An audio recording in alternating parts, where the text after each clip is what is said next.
मशहूर मारूफ एक किस्सो दिमाग ते चढ़ी आयो आ। नौजवान पंहिंजे पीउ खे चई त बाबा संबिर त मां तोखे शहर घुमाए अचां। गॾह ते वेहारीस।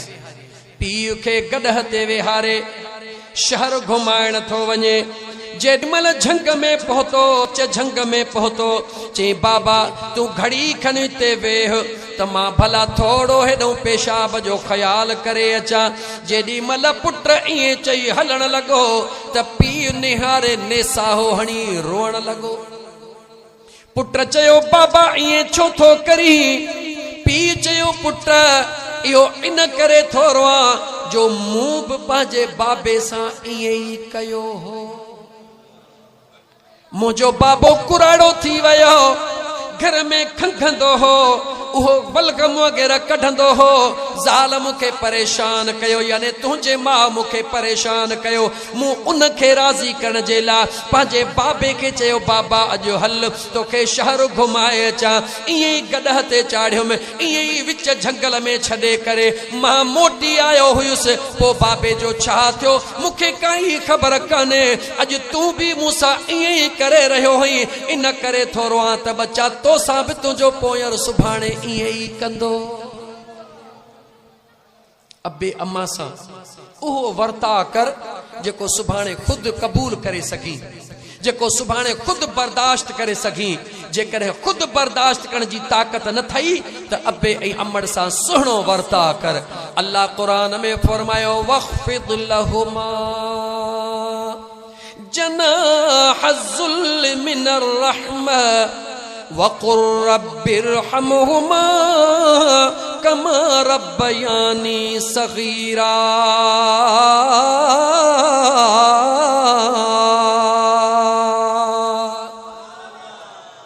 वक़्फ़िद लहुमा जनाह ज़ुल्ल मिनर रहमा।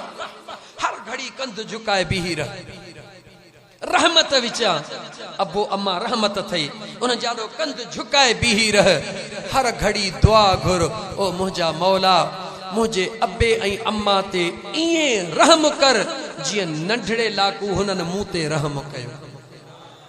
कुरान करीम जे अंदर बनी इसराइल सूरत जे अंदर 15 पारे जे अंदर 3 रुकुअ जे मुंड में हे 2-3 आयतूं लागी थियूं लिखियल थई त मुंहिंजा दोस्त मुझे करीम रब फरमायो आ त अबे अम्मा जे ला दुआ घुरंदा कयो। कहिड़ी दुआ घुरो? ओ मुंहिंजा करीम रब मुझे अबे ऐं अम्मा ते ईअं रहम कर जीअं नंढड़े लाकू हुननि मूं ते रहम कयो। ईअं न त मौला मुझे अबे अम्मा जा गुनाह माफ़ कर, न न ईअं रहम कर जीअं नंढड़े लाकू हुननि मूं ते रहम कयो। यानी मुंहिंजूं कमज़ोरियूं कोताहियूं ॾिसी अण ॾिठियूं कयूं, मुंहिंजे ऐबन ॾे कोन ॾिठऊं। जेके बि मां अंगल कंदो हुयुसि उहे अंगल मुंहिंजे अबे ऐं मुंहिंजे अम्मड़ खयां। अल्लाह फरमाए थो क़ुरान जो हुक्म फर्ज़ आहे या न? क़ुरान करीम जो हुक्म उम्मत ला फर्ज़ आ, बानन ला फर्ज़ आ। पर रब इन आयत में मुझे हबीब के फरमायो वकुल मुझा महबूब तू चो, यानी मां अल्लाह जो फर्ज भी हुजे ऐं तो महबूब मुस्तफ़ा जी सुन्नत भी हुजे। पो जेको शख्स तो मु अल्लाह जो फर्ज ऐं तो हबीब जी सुन्नत पूरी करे दुआ घुरंदो ओ मुझा मौला मुझे अबे अम्मा के मुआफ़ कर। अबे अम्मा के त मुआफ़ी मिली वई पर तो अल्लाह जो हुक्म भी पूरो कयो, रसूलुल्लाह जी सुन्नत भी पूरी कई, तुझा गुनाह भी मुआफ़ थी विया। अब अम्मा जी दुआ बई पासा सोना, उन्हनि जे लाइ दुआ घुर, उन्हनि जी त मग़फ़िरत पर तुंहिंजा बि गुनाह अल्लाह जी ज़ात ख़त्म करे छॾे। पर जेकॾहिं अबे ऐं अम्मा जे आॾो सख़्त ॻाल्हायई, कड़ो ॻाल्हायई, तिखो ॻाल्हायई, यादि रखी छॾ ख़ुदा ऐं मुस्तफ़ा जो फरमान आहे अहिड़े शख़्स जी इबादत क़बूल, ॻाल्हि ॻाल्हि अहिड़े शख़्स जी इबादत क़बूल हरगिज़ नाहे। हिकिड़ी अमड़ जी ॻाल्हि ज़हन में अचे वई, 5 मिंट अञा तव्हांजा वठां थो, 4:30 टाइम पर 5 मिंट ॿिया ॾियूं। ॻोठ में बाहि लॻी, अमड़ ॿाहिरि वियल ॾिठई त ॻोठ खे बाहि लॻी आ, डोड़ंदी बच्चे जे ख़्याल में आई आ। जीअं पंहिंजे घर वटि पहुती ॾिठई त मुंहिंजे घर जे झूपड़ीअ खे बाहि लॻी पई आहे। नंढड़ो बचिड़ो उन जो अंदरि घर में सुतो पियो आहे। देर कोन कयई, इहो कोन ॾिठई त हेॾी बाहि आहे मां सड़ी वेंदसि, इहो कोन चई त मुंहिंजी मदद कयो। ईअं ई बिस्मिल्लाह करे बरंदड़ बाहि में अंदरि डुकंदी वई बच्चे खे बचाइण जे लाइ। वञी बच्चे जे मथां किरी बच्चे खे खणी छातीअ में बंदि करे वरी उन बाहि मां निकिरी आई। अल्लाह जे ज़ात बाबरकात उन बाहि खे हुकुम करे छॾियो जो उन बाहि उन जो वार बि विंगो कोन कयो।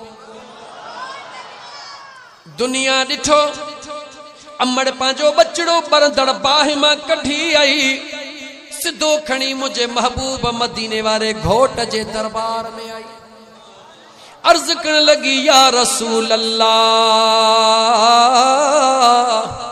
ओ मुंहिंजा सुहिणा हबीब, मां पंहिंजे बच्चे सां वधीक प्यार कंदी आ या मुंहिंजो रब पंहिंजे बाने सां वधीक प्यार कंदो आ? उन औरत सवाल कयो, या रसूल अल्लाह, अमड़ पंहिंजे बच्चे सां वधीक प्यार कंदी आ या मुंहिंजो रब पंहिंजे बाने सां वधीक प्यार कंदो आ? मुंहिंजे महबूब मदीने जे साईं फरमायो, ओ अल्लाह जी बानी, मुंहिंजो करीम रब त 70 अमड़नि खां वधीक पंहिंजे बाने सां प्यार कंदो आ। जेॾी महिल मुंहिंजे महबूब ने इएं फरमायो, औरत ने को कारा फायदो वठंदे चवे थी, या रसूल अल्लाह, जॾहिं मुंहिंजो रब 70 अमड़नि खां वधीक प्यार थो करे, पोइ मां बाहि जी परवाह न कयमि, जान जी परवाह न कयमि, बच्चे जे मथां कख पियो न सठो।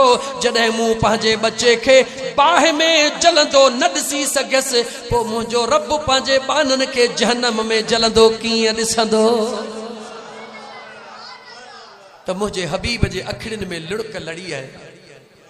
मुंहिंजे हबीबन फरमायो, ओ अल्लाह जी बानड़ी, अल्लाह ताला मां मुस्तफ़ा जे उम्मत खे बख्श फरमाईंदो। ओ मुसलमानो, अमड़ इन शइ जो नालो आहे। अचो अचो त गॾिजी करे जीजल अमड़ जा कदम चुमऊं, जीजल अमड़ खां दुआऊं पिनऊं, जीजल अमड़ खां दुआऊं पिनऊं, त दुनिया में भी इंशाअल्लाह ताला कामयाबी थींदी, आखिरत में भी अल्लाह ताला तव्हां असांखे कामयाबी अता फरमाईंदो। हिकिड़ो शेर चवंदुसि, दोस्त खे सवेल चयो, मां ज़रूरु चवंदुसि, मुंहिंजी जीजल मां तो में मुंहिंजो साह, जन्नत तुझे कदमन में आ, जन्नत तुझे कदमन में आ। दिल खोले चो, मुंहिंजी जीजल मां, मुंहिंजी मिठड़ी मां, तो में मुंहिंजो साह, जन्नत तुझे कदमन में आ, जन्नत तुझे कदमन में आ। भाग भला थो तन जा भाय